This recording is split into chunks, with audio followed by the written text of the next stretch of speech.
Morning mga kalahi, no? Good morning. Dito tayo ngayon mga kalahi, nag-hiking po tayo, no? Ito po si Kalahing Saban, no? Patuloy po tayo sa atin pong punto komentaryo, no? Tumawad sa mga isyu sa atin pong panahon ngayon, sa ating gobyerno at saka sa ating kapaligiran. Ngayon mga kalahi, ito pong si Christian Esguera, no? Ito po talaga sa kanya pong subscriber sa YouTube is 715. Ngayon ay parang bumaba na sa 710 na lang yata or bumaba pa. Dahil kahapon 710 na lang dahil marami talagang nag-unsubscribe na sa kanya dahil po sa kanya pong mga pag-aaruga, yung dalawang salita, 2 words na laban po at pagbabatikos ng ating pong mahal na Pangulo, si PBBM. Yung words na tanga, kundi naman tanga, kasabwat. Kundi pa naman kasabwat, both, ibig sabihin, tanga at kasabwat. Parang tatlo yata itong punto na to eh. Yun mga kalahi ang nagiging sanhi sa pagkakapagsak ng isang vlogger, journalist. Siya po ay from ABS-CBN yata na network noon. Kaya lang parang natanggal yata siya dahil po sa kanyang ugali.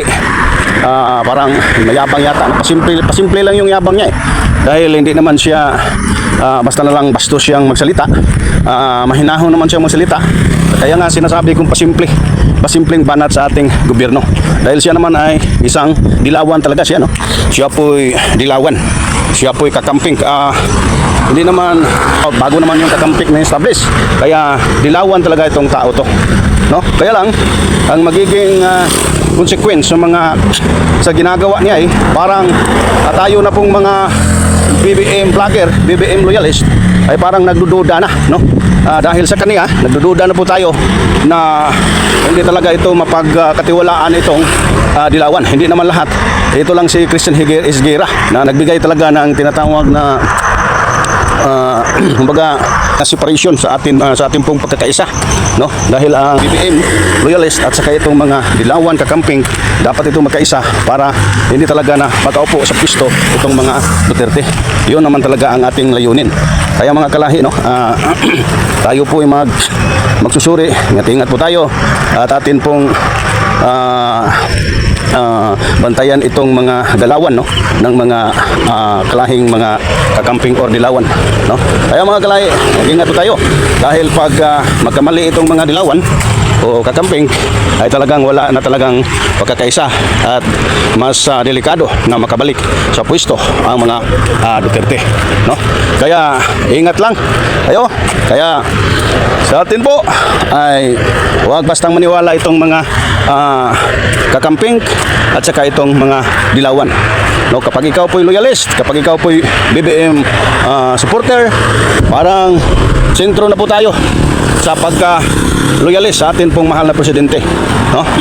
Kaya ako po'y nananawagan, no, sa atin pong sa mga BBM supporters, BBM loyalist na suportahan natin ang ating gobyerno, suportahan natin ang ating presidente dahil napakasarap sa buhay natin ngayon, no? Dahil ang presidente natin ay talagang nagtatrabaho, no? Nagtatrabaho at sinusugpo talaga ang mga katiwalian, yung corruption at iba pa, no? Wala nang ibang presidenteng gumagawa ng pagsugpo o habol sa mga kawatan, no? Kaya lang binaliktad sa mga opponent, binaliktad sa mga anti-BBM. Kaya dito na lang po tayo mga kalahi. God bless inyo lahat. Huwag nating kalimutan na ang ating presidente ay ating suportahan.